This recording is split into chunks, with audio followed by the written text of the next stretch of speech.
পাহাড় কাঁপাচ্ছে কোরবানির গরু। উঁচু নিচু পাহাড়ে কোরবানির জন্য প্রস্তুত করা হয়েছে হাজার হাজার গরু। মাংসটা অনেক সুস্বাদু, দেশি গরু আমাদের।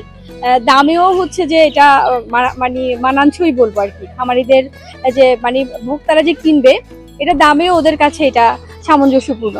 প্রতিদিন গরুকে খাওয়ানো হয় উন্নত ঘাস ও প্রাকৃতিক খাবার। এখানকার গরুগুলো যেমন স্বাস্থ্যবান তেমনই সুন্দর। এখানকার গরুর মাংস সুস্বাদু হওয়ায় এসব গরুর ব্যাপক চাহিদা রয়েছে চট্টগ্রাম, কুমিল্লা, এমনকি ঢাকার বাজারেও। ভোক্তাদের এই গরুগুলোর প্রতি একটু মানে আকৃষ্ট বেশি ওরা, যেহেতু এটা খুবই প্রাকৃতিক।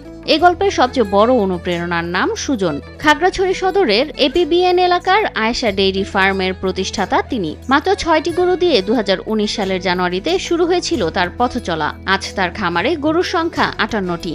6টা গরু দিয়ে শুরু করছি, তারপরে রাঙামাটি ফাইন্যান্সিয়াল ব্যাংক থেকে 25 লাখ টাকা নিয়ে বাকি গরু কিনছি। আবার তারপরে কৃষি ব্যাংক থেকে নিচ্ছি, নিয়ে মোটামুটি 57-58টার মতো আছে, ছোট বড় মিলাই। এখানে রয়েছে উন্নত জাতের দুধ গাবি, যারা প্রতিদিন গড়ে 20 থেকে 25 লিটার করে দুধ দেয়। প্রতিদিন খামার থেকে সংগ্রহ হয় প্রায় 300 লিটার দুধ। এখন তার খামারে রয়েছে 10টিরও বেশি বলদ, যেগুলো কোরবানির জন্য প্রস্তুত। কিন্তু এই সফলতার পেছনে আছে দীর্ঘ সংগ্রাম, ব্যাংক ঋণ, পরিশ্রম, রাত দিন খেটে খামারকে দাঁড় করিয়েছেন সুজন। এ খামারে বর্তমানে কাজ করছেন 9 জন কর্মচারী, যাদের মাসিক আয় গড়ে 20,000 টাকা, যা দিয়ে চলে তাদের সংসার। আমার এখানে 8 থেকে 9 জন কর্মচারী আছে। গাভীর প্রজননের জন্য প্রাণী সম্পদ বিভাগের কর্মীরা সরকারি রেট 75 পয়সা হলেও 300 টাকা পর্যন্ত আদায় করছেন, এমনটাই অভিযোগ করেন এই খামার মালিক। সরকারিভাবে আমরা 300 টাকা করে দিই ওনাদেরকে, 300 টাকা নেয়, আর যদি হয়তো দুটা হয় তাহলে 500 টাকা দিই।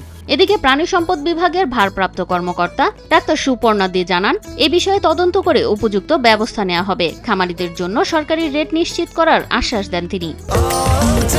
স্বাস্থ্যকর অল টাইম হানিকম, সব সময় অল টাইম হেলদি লাইফ। অবশ্যই এটা একদম সরকারি একটা নির্দিষ্ট রেট আছে, 75 পয়সা 25 ml করে। এবং দেওয়ার সময় আমাদের সরকারি নির্দেশনা আছে, কোনো টিকাকর্মী কোনো ধরনের উদ্বৃত্ত টাকা নিবে না এবং নেয়ও না। দেশি এবং উন্নত জাতের গরুর চাহিদা এখন সমতল অঞ্চল জুড়ে ছড়িয়ে পড়েছে। জেলা প্রাণী সম্পদ বিভাগের তথ্য মতে খাগড়াছড়িতে এবার কোরবানির জন্য প্রস্তুত হয়েছে 18,000 গরু। এবার আমাদের কোরবানি উপলক্ষে খাগড়াছড়ি প্রাণী সম্পদ বিভাগ হতে 18,215টা গরু আমাদের কোরবানি হবে আর কি।